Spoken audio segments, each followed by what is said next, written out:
अस्सलाम वालेकुम, welcome back to my channel. कैसे हैं आप सब लोग? मैं उम्मीद करती हूँ कि आप सब खैर खैरियत से होंगे और दुआ है कि अल्लाह पाक आप सबको हमेशा खुश खुर्रम रखे।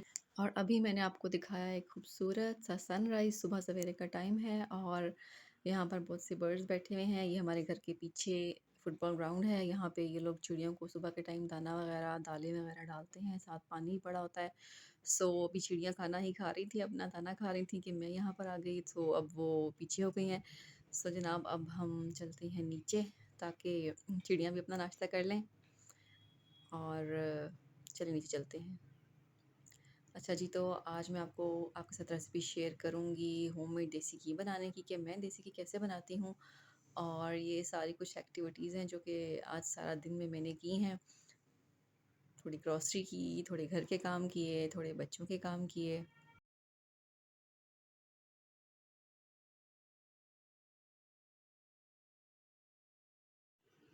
अच्छा जी, चलें तो अब आते हैं अपने देसी घी बनाने की तरफ। तो सबसे पहले आप देखें कि मैं 1 टेबलस्पून दही डाल रही हूँ अपने दूध की क्रीम में, जो कि डेली हम लोग दूध बॉयल करते हैं तो उसकी क्रीम मतलब यूज़ करने से पहले, पीने से पहले मैं दूध की क्रीम उतार लेती होती हूँ और उसको फ्रीज़र में स्टोर करती रहती हूँ। तो ऑलमोस्ट 1 मंथ के बाद मेरे पास इतनी इनफ क्रीम हो जाती है कि मैं उसका घी बनाती हूँ। सो जनाब, दही की 1 चम्मच डालकर मिक्स करके मैंने इसको ओवरनाइट रख दिया था फ्रिज में और नेक्स्ट डे हमने इसको फ्रिज से बाहर निकाला और ऑलमोस्ट 2-3 आवर्स के लिए मैंने इसको बाहर ही रखा ताकि ज़रा ये रूम टेम्परेचर पर आ जाए, क्योंकि सर्दियाँ हैं।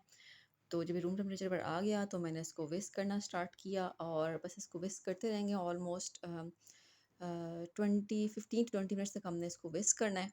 और ये देखिए कि ऑलमोस्ट 10 मिनट्स के बाद ही ना ये हमारा मिक्सचर थोड़ा सा जमना शुरू हो जाता है, यानी कि आपको नज़र आना शुरू हो जाता है कि ये बटर बन रहा है। सो बटर बन रहा होता है और थोड़ा सा लिक्विड सेपरेट हो रहा होता है, जो कि होता है इसका बटर मिल्क। सो बस इसको स्लोली स्लोली मैं अब विस्क करती रहूँगी और बटर मेरा और क्लैरिफ़ाई होता जाएगा, यानी कि बटर मिल्क जो है ना बहुत अच्छे से सेपरेट हो जाएगा और बिल्कुल प्योर बटर हमारे पास आ जाएगा। सो बस इसको अच्छे से आपने विस्क करना है और यहाँ पर देखें कि बटर ऑलमोस्ट हमारा अच्छे से सेपरेट हो गया है, बटर मिल्क भी सेपरेट हो गया है। तो बस इस स्टेज पर आकर ना हमने अपने बटर को इसी पैन में मैं रहने दूँगी और बटर मिल्क को मैं सेपरेट कर लूँगी। तो अगर आप चाहें तो बटर को ऐसे भी यूज़ कर सकते हैं, यानी कि आप इस बटर को किसी स्क्वायर या रेक्टेंगल शेप कंटेनर में डालें और आप इसको फ्रिज में रख दें और कुछ ही देर में बटर जो है ना वो बिल्कुल हार्ड हो जाएगा, यानी कि जैसे कि बिल्कुल शॉप से आपको बटर मिलता है, तो ईज़िली आप उसको 15 टू 20 डेज़ तक यूज़ कर सकते हैं। सो जनाब, मुझे तो बनाना था देसी घी, क्योंकि हम लोग मतलब मैं पराठे में देसी घी यूज़ करती हूँ, तो मैंने इसको चूल्हे पर रख दिया और शुरू में थोड़ा-सा तेज़ आँच पे इसको रखेंगे ताकि बस बटर अच्छा-सा मेल्ट हो जाए और लिक्विड फ़ॉर्म में आ जाए। सो इसके बाद मैं चूल्हे की आँच हल्की कर दूँगी, क्योंकि फिर ये बहुत ज़्यादा फ़ोमी सा बन के ऊपर आ जाता है और इसके गिरने का भी चांसेस होते हैं। सो ज़रा मीडियम सी आग पे या हल्की आग पर इसको कुछ देर तक पकाएँगे और साथ-साथ मिक्सिंग भी जारी रखेंगे अपनी। सो अभी ये मिक्सचर देखें थोड़ा-सा थिक हो रहा है, आहिस्ता-आहिस्ता। इसका मतलब है कि हमारा बटर जो है ना ऑलमोस्ट मिडवे पर पहुँच चुका है, आधे से ज़्यादा हो चुका है। सो बस इसको मिक्स करते जाएँगे, करते जाएँगे। अगर आप चाहें तो आप इसको बिल्कुल लो फ्लेम पर छोड़कर भी जा सकते हैं, कोई काम निपटाना वो भी कर सकते हैं। लेकिन मैं क्योंकि चाहती थी कि मेरा जल्दी बन जाए, तो मैं खड़ी थी, मैंने मीडियम आग पे इसको पकाया और अब देखिए मिक्सचर जो है ना ऑलमोस्ट गोल्डन सा हो रहा है। सो जनाब, इस स्टेज पर हमारा घी जो है ना वो बिल्कुल रेडी है, बिल्कुल प्योर देसी घी।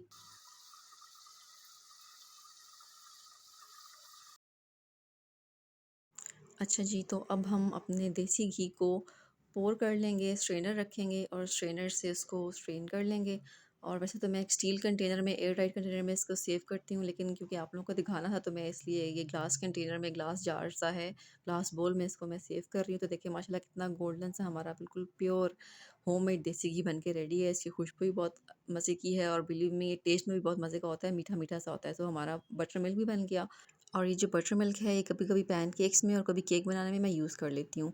और कुछ ही घंटों में, क्योंकि सर्दियाँ हैं, तो हमारा ये देसी घी जो है ना बिल्कुल जम जाएगा और इसकी ये शक्ल निकलेगी जो कि आप देख रहे हैं कितनी ज़बरदस्त लग रही है। अच्छा जी, इसके बाद मैं आ गई थी अपने रूम में और ये मैं आपको दिखा रही हूँ अपनी कबर्ड, जिसमें कपड़े सारे उल्टे-सीधे पड़े हुए हैं और मुझे टाइम ही नहीं मिल रहा था कि मैं अपने समर से कपड़े रखूँ और विंटर से कपड़े निकालूँ। सो मैंने कहा आज के दिन अब छुट्टी है और ये काम भी कर ही लूँ। बहुत ही लेट हो गया ऑलरेडी। सो मैं ऊपर से बैग लेकर आई, मेरे विंटर क्लोथ्स इस बैग में हैं और समर क्लोथ्स मैंने सारे बाहर निकाले और अभी मैं अलमारी में अपने विंटर क्लोथ्स सेट करूँगी। और ऑलमोस्ट इस काम में मुझे हाफ़ टू 1 आवर लग गया था। गर्मियों के कपड़े निकालने और सर्दियों के कपड़े रखने, सेट करने में सारा। सो यहाँ पर मेरा ऑलमोस्ट काम हो चुका है और अलमारी अब मैं सेट कर रही थी।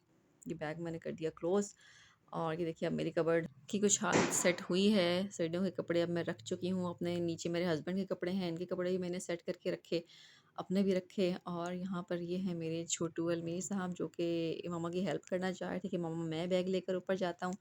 तो मैंने कहा ठीक है बेटा ज़रूर।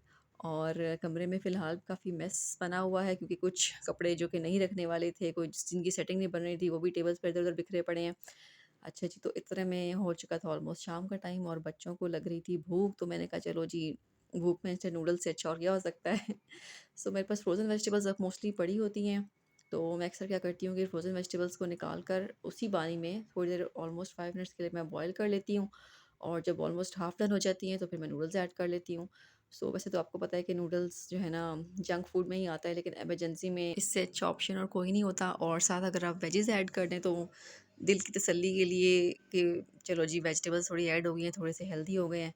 सो मैं फिर इस तरह करके बच्चों को नूडल्स बना कर दे देती हूँ और वो टेस्टी भी होते हैं। तो बस मैंने यहाँ पर मसाला ऐड कर लिया और ऑलमोस्ट 5 मिनट्स के बाद मेरे नूडल्स रेडी थे। सो नूडल्स के मेरे पास सिर्फ 2 ही पैक्स रह गए थे, इसलिए बस 3 बोल्स बने। सो ये इतने टेस्टी बनते हैं कि मैं कभी-कभार खुद भी खा लेती हूँ। तो बिलीव मी आप भी ट्राई करें, बहुत मज़े के बनेंगे। अच्छा जी, अब हो चुका था ऑलमोस्ट शाम का टाइम, मगरिब के बाद का टाइम था, तो हम लोग को ग्रॉसरी भी करनी थी और खाने के लिए भी कुछ बाहर से ही लेना था, तो इसलिए हम लोग आ गए।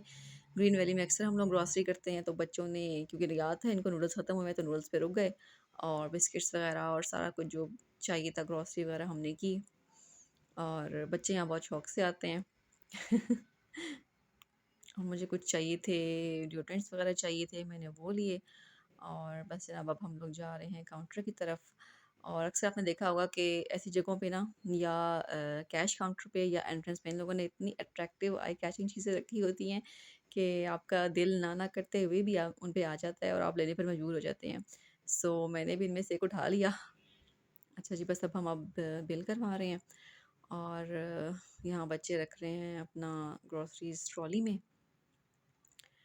और फिर हम ग्रॉसरीज़ लेकर बाहर आ गए और बच्चे पापा की हेल्प कर रहे हैं। आज मैं राफ़ा को मिस कर रही थी, अपनी बेटी को, क्योंकि वो साथ नहीं आई थी, उसकी कुछ तबीयत ख़राब थी और कुछ टेस्ट भी था स्कूल में। सो मैंने कहा आप घर में ही रेस्ट करो, तैयारी करो।